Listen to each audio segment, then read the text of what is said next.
மக்கள் முன்னேற்ற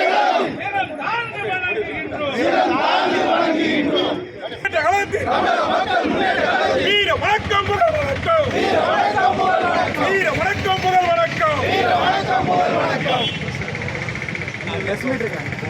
தமிழக மக்கள் முன்னேற்ற கழகத்தின் சார்பில் 134வது பிறந்த தின விழாவை சிறப்போடு கொண்டாடுவதற்காக பாபா சாஹிப் அம்பேத்கருடைய விழாவிற்காக வருகை வந்திருக்கின்றோம். இந்த அம்பேத்கர் சிலையை பொறுத்தமட்டில் பல ஆண்டுகளுக்கு முன்பாக கட்டப்பட்டதாகும். பல ஆண்டுகளுக்கு முன்பாக கட்டினாலும் கூட இந்த சிலையை பராமரிப்பு ஏன் மாநகராட்சி செய்யவில்லை என்ற வருத்தம் எங்களுக்கு உண்டு. இங்கே இருக்கின்ற அனைத்து மக்களுக்கும் உண்டு. இவ்வளவு செலவழித்து இவ்வளவு பஸ் ஸ்டாண்ட்லாம் கட்டினவங்க அதே சிலை அந்த இடத்துல வைக்கிறது மட்டும் இல்லை, அதை பராமரிக்காமல் சும்மா பெயிண்ட் அடித்து வச்சு அசிங்கப்படுத்தியிருக்காங்க. இதுதான் மாநில அரசுடைய பண்பாடான என்னுடைய கேள்வி.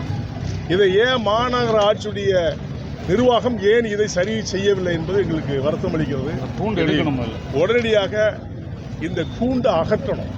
எல்லா தலைவர்களுக்கும், அம்பேத்கருக்கு மட்டுமல்ல, திருநெல்வேலி அனைத்து மாவட்டத்திலும் இந்த மாநிலம் முழுவதும் இருக்கின்ற சிலைகளுக்கு அடியிலே ஜெயில் மாதிரி ஒரு கம்பி வேலையை கொடுத்து அந்த ஜெயிலுக்குள்ள ஜெயில் அடைச்ச மாதிரி இருக்குது. இதை ஏற்கனவே நான் பல முறை நான் சொல்லியிருக்கிறேன். இது தலைவர்களை அவமரியாதை செய்கின்ற எண்ணங்களாக இருக்கிறது. அது உடனடியாக மாநில அரசு, நம்முடைய முதலமைச்சர் அவர்கள் அதை நீக்க வேண்டும் என்று சொல்லி தமிழக மக்கள் முன்னேற்ற கழகத்தின் சார்பில் நான் வேண்டுகிறேன். இதுபோன்ற நிலைகள், இழிநிலைகள் சிலைகளுக்கு ஏற்படுத்தக்கூடாது. எந்த தலைவர்களாக இருந்தாலும் எல்லாரையும் அண்ணா சிலை கூட அண்ணா சிலையை அந்த நிலைகளை மாற்ற வேண்டும். உடனடியாக மாநில அரசு, நம்முடைய முதலமைச்சர் அவர்கள் கருணை கொண்டு இந்த அம்பேத்கர் சிலை மட்டுமல்ல அனைத்து ஜாதிய தலைவர்கள், அரசியல் தலைவர்கள் இருக்கின்ற கூண்டுகளை அகற்றி சுதந்திரமாக வைக்க வேண்டும் என்று அன்பாக கேட்டுக்கொள்கிறேன். காரணம், இங்கே ஜாதி பிரச்சனைகள் எல்லாம் கிடையாது. ஜாதி பிரச்சனை இருப்பதாக கருதிதான் இவர்கள் கூண்டுகளை நியமித்தார்கள். அந்த நிலை நெல்லை மாவட்டத்தில் சுத்தமாகவே கிடையாது. எல்லா ஜாதி சமுதாய மக்களும் இணக்கமாக, ஒற்றுமையாக, அண்ணன் தம்பிகளாக இருந்து கொண்டிருக்கின்றோம். இந்த நிலையை மாற்றி மீண்டும் ஒரு மதன நல்லிணக்கத்தோடு செயல்படுத்த வேண்டும் என்று சொல்லி மாநில அரசை தமிழக மக்கள் முன்னேற்ற கழகத்தின் சார்பிலே கேட்டுக்கொள்கிறேன். அமைச்சர் பொன்முடியுடைய பேச்சு, அதாவது பொன்முடி வாய் கொழுப்பு ரொம்ப ஜாஸ்தி. பொன்முடி ஏற்கனவே உங்களுக்கு திமுக காரங்கள ஒரு சிலவங்களுக்கு ரொம்ப வாய் கொழுப்பு, அதில் பொன்முடிக்கு அதிகமாக இருக்குது. இதை அந்த மாநில முதலமைச்சர் தான் அதை சரி பண்ணணும். அவரை துறை பொதுச் செயலாளர் எடுத்துட்டா சரியாயிருமா? அவர் பேசிய கொச்சை வார்த்தைகள், கேவலமான வார்த்தை, கீழ்த்தரமான வார்த்தைகளை எல்லாம் அவர் பப்ளிக்கில் பொது மேடையில் பேசினாலும் எங்களை யார் என்ன பண்ண முடியும் அப்படிங்கிறது தான் அவங்களுடைய எண்ணம். இதை உடனடியாக மந்திரி சபையிலிருந்து அவரை நீக்கணும். அதுதான் தமிழக மக்கள் முன்னேற்ற கழகத்துடைய வேண்டுகோள். இந்த மாதிரி இழி சொல்லுகின்ற, அதிகமாக அசிங்கமாக பேசுகின்ற, கொச்சை வார்த்தை பேசுகின்றவர்கள் திமுகவுக்கு இப்போ அல்ல, எப்பவுமே உள்ளது. அதை அந்த முதலமைச்சர் தான் அவர்களுக்கு தக்க நடவடிக்கை எடுக்குமா கேட்டுக்கொள்கிறேன். பிஜேபியுடைய மாநில தலைவர் என்னுடைய நண்பர் தான். என்னுடைய ரொம்ப நண்பர் என்பதை விட என்னுடைய சகோதரன் தான். அதில் தான் மாற்று கருத்தும் இல்லை. இப்போதான் மாநில பொறுப்பு ஏற்றிருக்காரு. சிறப்பாக செய்யணும் அப்படிங்கிறது எங்களுடைய வேண்டுகோள். நிச்சயமாக செய்வார் நம்புறேன். ஜனநாயக கூட்டணி தான் நாங்கள் இருக்கோம்.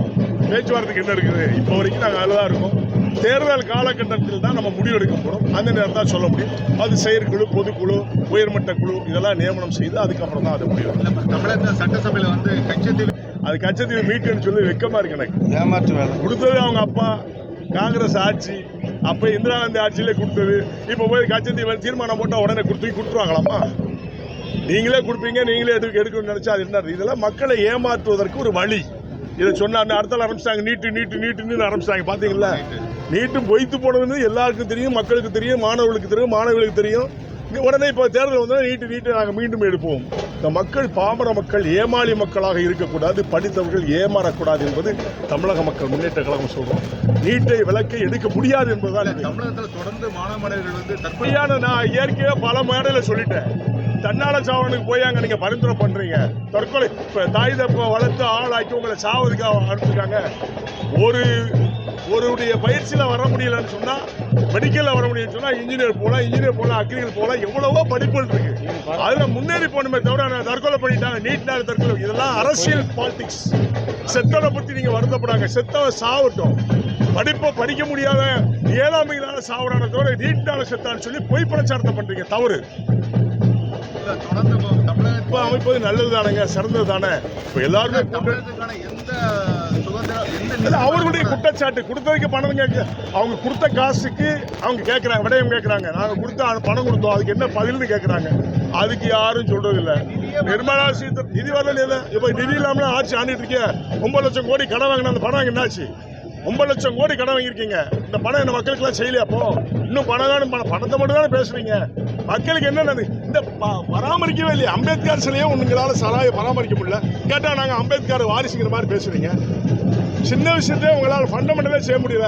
நிதியை வாங்கி என்ன பண்ண போறீங்க? நிதி வாங்கின படத்துக்கு கணக்கு சொல்ல சொல்லுங்க, அப்புறம் பார்ப்போம். குறிப்பாக ஜான் பண்ணாலே அதிகமாக இருக்குங்கிறது உங்களுக்கு தெரியும், பத்திரிகை செய்திக்கு தெரியும், போலீஸ் காவல்துறைக்கு தெரியும். இந்த கஞ்சா அதிகமாக புழக்கத்துக்கு காரணமே ஒரு சில காவல்துறை அதிகாரிகள், காவலர்கள் என்பது குற்றச்சாட்டு நான் பலமுறை சொல்லிட்டு இருக்கேன். அதை கண்காணிக்க வேண்டியது எங்க வேறு ஆணி வேறு இருக்க பிடிக்காம வித்துக்கிட்டு பிடிச்சிக்கிட்டு நான் கஞ்சா பிடிச்சேன் உண்மையில எங்க இருந்து வருது அதை கண்டுபிடிச்சு அதை நீக்கணுமா வேண்டாமா? வெளிமாநிலத்திலிருந்து வருதா சொன்னாங்க. ஆமா, அதை கண்டுபிடிக்கிறது யாரு? காவல்துறை தானே. அரசாணை கண்டுபிடிக்கணும். காவல்துறை கண்டுபிடிக்காத வரை இந்த நிலை ஏற்படும். இப்போ சமீபத்தில் வெள்ளம் வந்து